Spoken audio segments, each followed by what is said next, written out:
never settle. So if we lift that section up, inside we have the reviewer's guide, but we don't need that, do we? I'm joking, of course. Someone in the OnePlus office has spent hours of time on this, so I'm going to give it the courtesy it deserves. But underneath that segment, we of course are greeted with the OnePlus 7 Pro. Pretty much identical boxing to what we've seen with OnePlus before. White, red, this OnePlus community band as well. And on there, a little message saying, a place for like-minded individuals to learn, share, and inspire each other with their passion for tech. Beautiful. Brought a tear to my eye. And the actual model that I have here is the Nebula Blue with 12 gigabytes of RAM and 256 gigabytes of storage. 12 gigabytes of RAM! Overkill? Possibly, but I'm not going to complain. The other colour available on launch is Mirror Grey. Before we open this and delve in, there's also one more box inside. There's actually two, and that is a Warp Charge car adapter. I'm not sure of its availability in certain countries at this moment in time, but if you are interested in that, let me know in the comments and I'll try my best to find out for you. But also in here, another product which is going to be very, very popular. It's the Bullets Wireless 2, ladies and gents. And I will do a separate review video on these as well. Now, just when you thought that was everything, there's one more little drawer. And if we slide it open, two OnePlus 7 cases. One of them's like a sandstone and the other one is in like a nylon. Right, so let's crank these bad boys open. Now, unfortunately, I left my unboxing knife at home, but do not fear, we've got a hotel spoon. Right, so inside we have, of course, the car adapter to charge your device using Warp Charge again. And we have the Type-C to Type-A cable. And also a tiny little manual. That's cute. Right, so putting that aside, now let's get on to the McDaddy. So as I said, this is the OnePlus 7 Pro. There is also a regular OnePlus 7, and I know a lot of you are interested in that model as well, so I am planning to bring you content on that. But right now, we're talking the Pro. So we take off the plastic coating, we remove the red band. Also on the back of the band, it says, the OnePlus community is the best place to learn about your device. Meet new friends and enter exclusive contests. Join us through the community app on your new phone. And then we lift the lid. And the first thing you're greeted with is, of course, your trusted manuals. Also inside the box, we have, of course, the device itself. And not only does it look gigantic, but also beautiful. Don't know why my voice went like that. Also inside the box, we have the charging plug and we have the Type-C charging cable. 30 watts Warp Charge, very similar, well, actually identical to the technology in the OnePlus 6T McLaren edition. And it is one of the fastest charging technologies currently available on the market. So let's quickly go over all the specs. The SoC in here is, of course, the Snapdragon 855. In terms of RAM and storage, we have three different variants. 8GB of RAM with 128GB of storage, 8GB of RAM and 256GB of storage, and 12GB of RAM with 256GB of storage, which is the model that I have here. So there is no 10GB model, and there's no higher storage than 256, and there is no micro SD card slot, which is generally the way that all OnePlus devices have been, and looks like they will continue to be. One new bit of technology that they do have is UFS 3.0, and this again will aid the speed of the device whilst using less power. Now, we said it was a gigantic display, but the actual figures are 6.67 inches, and it is for the first time on a OnePlus device a Quad HD Plus display. It is AMOLED, and OnePlus refer to it as Fluid AMOLED. It's got a PPI density of 516,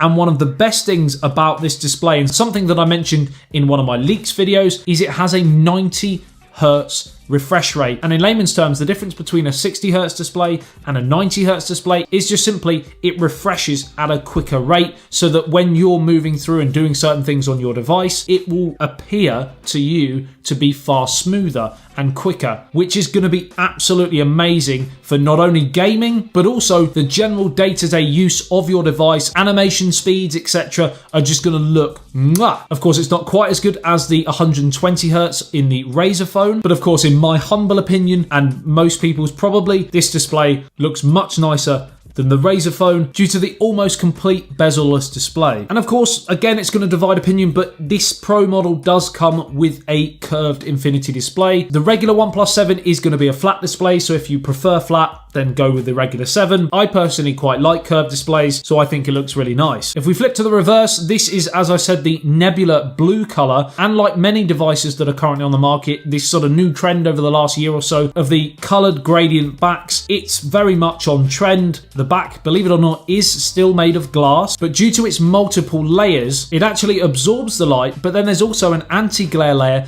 which reflects it back out, and when the light hits it, it just looks beautiful. One of the main differences is the fact that it is a matte finish, unlike a lot of the glossy phones that we see. And this is going to be great for that phrase, fingerprint magnet. It's not as much going to be a fingerprint magnet. And as you can see, we have a triple threat.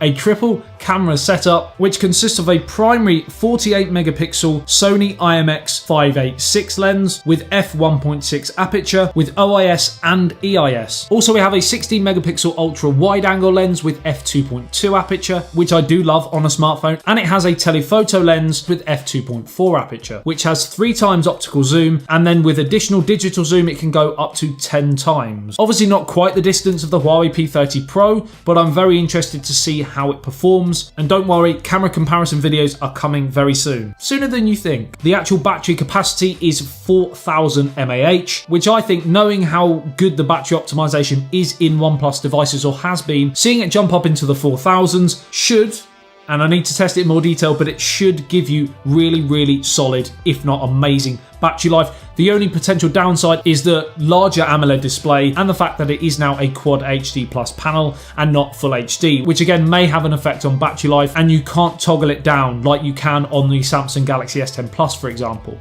One new feature based on the comment sections of previous OnePlus devices, and that's stereo speakers, baby. Baby.